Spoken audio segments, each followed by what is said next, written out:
महाभारत का युद्ध चल रहा था। सूर्यास्त के बाद सभी अपने अपने शिविरों में थे। उस दिन अर्जुन ने कर्ण को पराजित कर दिया था, इसलिए वह अहंकार में चूर था। वह अपनी वीरता की डींगे हाँकता हुआ कर्ण का तिरस्कार कर रहा था। यह देखकर श्री कृष्ण बोले, पार्थ, कर्ण सूर्यपुत्र है। उसके कवच और कुंडल दान में प्राप्त करने के बाद ही तुम उस पर विजय पा सके हो, अन्यथा उसे पराजित करना किसी के वश में नहीं था। वीर होने के साथ ही वह दानवीर भी है। उसके समान दानवीर आज तक नहीं हुआ। कर्ण की दानवीरता की बात सुनकर अर्जुन तिलमिला उठा और तर्क देकर उसकी उपेक्षा करने लगा। श्री कृष्ण अर्जुन की मनोदशा समझ गए थे।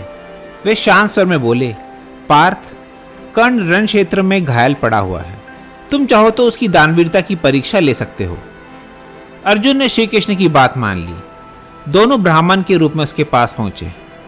घायल होने के बाद भी कर्ण ने ब्राह्मणों को प्रणाम किया और वहां आने का उद्देश्य पूछा।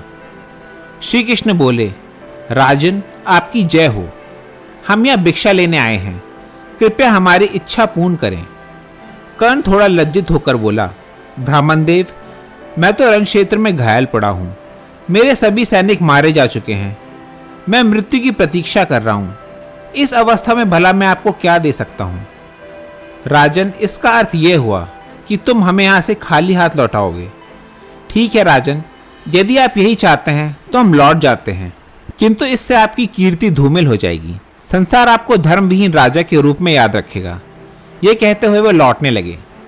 तभी कर्ण बोला, ठहरिए ब्राह्मण देव, मुझे यश कीर्ति की इच्छा नहीं है, लेकिन मैं अपने धर्म से विमुख होकर मरना नहीं चाहता, इसलिए मैं आपकी इच्छा अवश्य पूरी करूंगा। कर्ण के 2 दांत सोने के थे।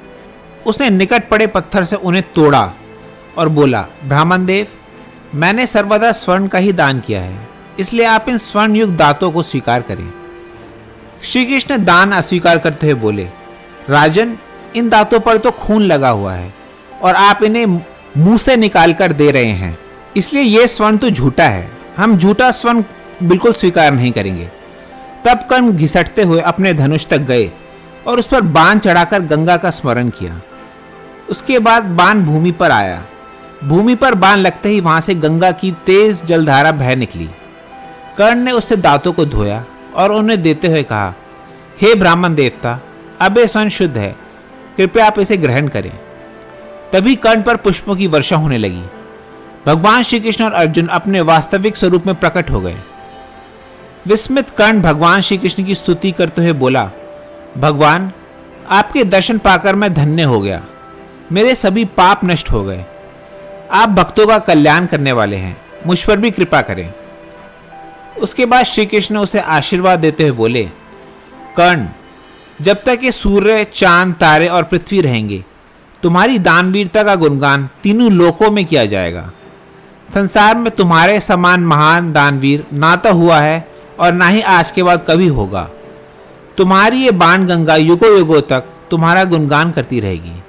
अब तुम मोक्ष प्राप्त करोगे। कर्ण की दानवीरता और धर्मपरायणता देखकर अर्जुन भी उसके सामने नतमस्तक हो गया।